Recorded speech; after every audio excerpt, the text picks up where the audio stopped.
Welcome to Jock, the most haunted city in UK. But why it's called haunted city? Let's find out in this video.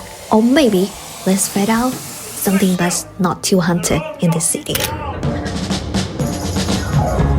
Hello, welcome to Not That Haunted Part. Today I will show you what living in dream feels like.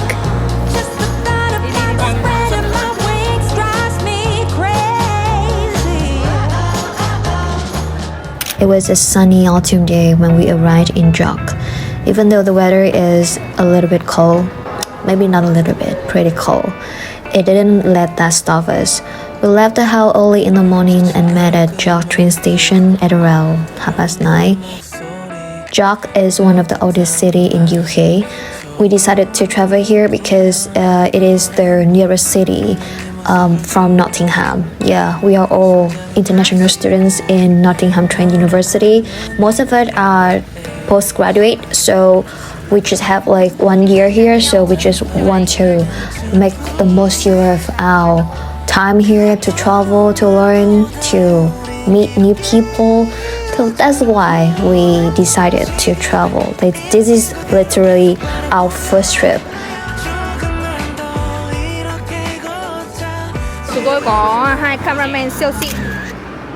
Our first stop is Yorkshire Museum and Garden. It is one of the oldest museum in UK.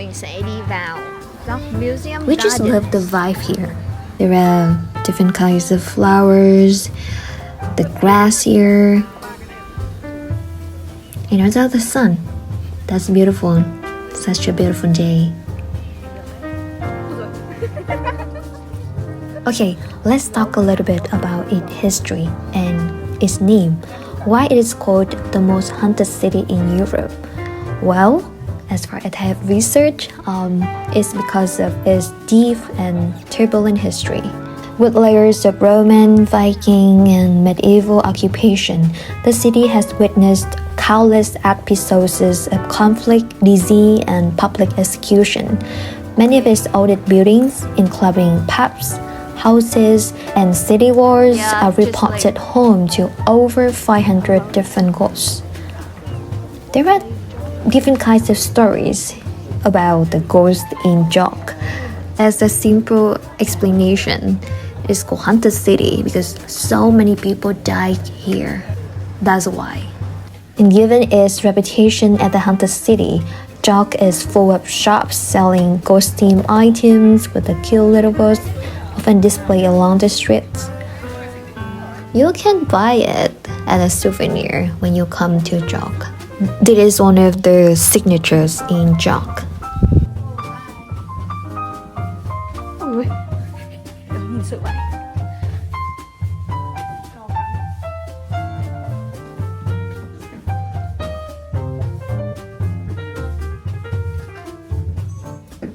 Now here comes Jock Minister.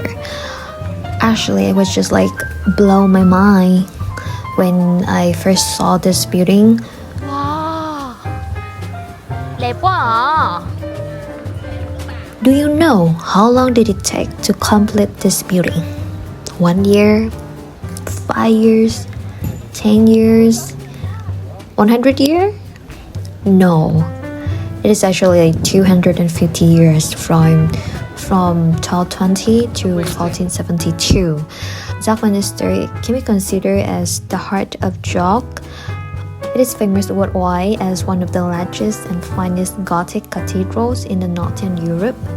This is so beautiful, guy. I don't know, everything behind me is just like my dream. The one that like I featured in my mind for a very long time. It came true. Now let's come to the shambles.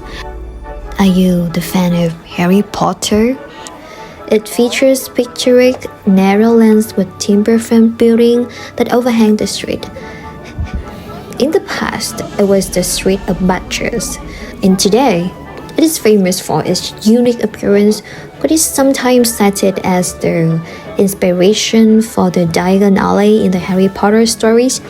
Are you a Harry Potter fan, so this street is now home to several popular WeChat team shops selling everything from wands to like I don't know, like different kinds of accessory related to Harry Potter. That is the moment when I entered the shop called The Shop That Must Not Be Named.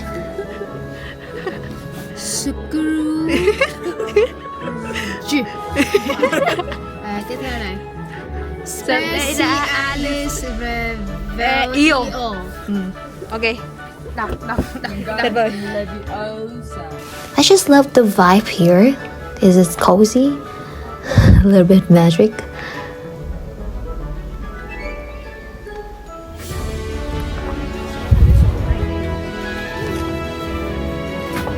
This just made me remember of a spell that I know from Harry Potter. Sorry, I don't know if this is right or wrong, but I vividly remember the spell called Wingardium Leviosa. Oh, stupefy.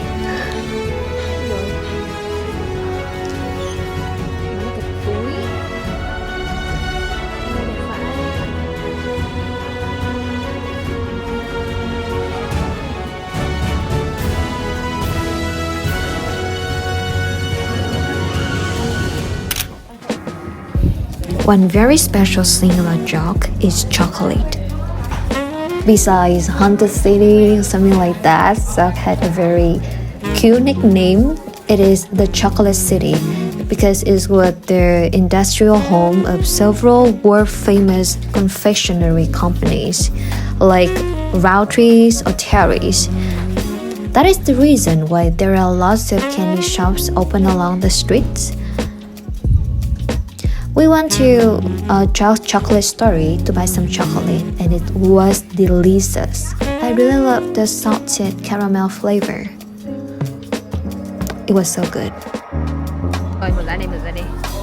Wow, so cute. It is a must-have flavor. You come here, please try that. So good.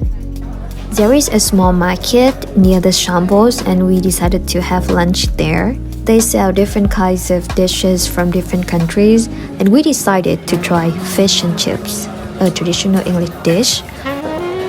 Chúng tôi đang chờ để ăn fish and chips. Our first fish and chips. It is basically fried fish with chips. The very first fish and chips shop was opened in the 1860s and quickly spread, especially in industrial areas, where it met the demand for quick, cheap, and filling meal for workers. It wasn't as delicious as I thought it would be, but it's not that bad. Thế là ăn cũng được, chỉ là nó không đặc biệt thôi. Chỉ cần ăn. Many people tell me about the fact that fish and chips were bad, but I think it's not that bad. It's okay. I think you guys should try once. For dinner, we went for Thai food at Jap. We ate Tanzam shop, roasted duck, pad thai, and noodles. I was so busy eating that I forgot to record the videos, but it was absolutely delicious. I will come back to this place. My favorite dish here was the noodles. Yeah, it's a must-try food. Oh, I just love Vietnamese and Thai food so much. How much of a foodie I am. I love food. Wow. There is still one more special place I want to save until the end to tell you about. Late that afternoon, we happened to stumble on a Van Gogh 3D mapping exhibition.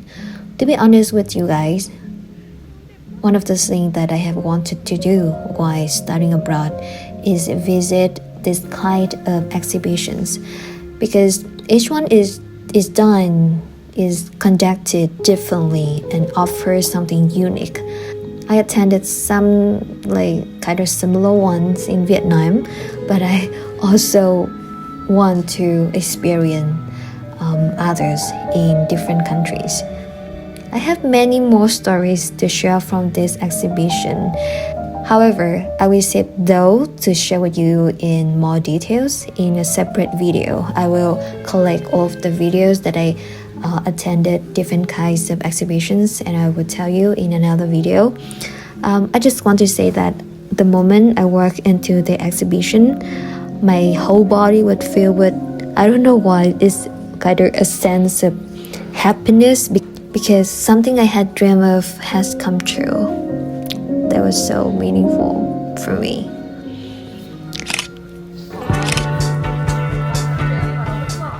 Looking back, every trip brings me so many lessons and meaningful experiences.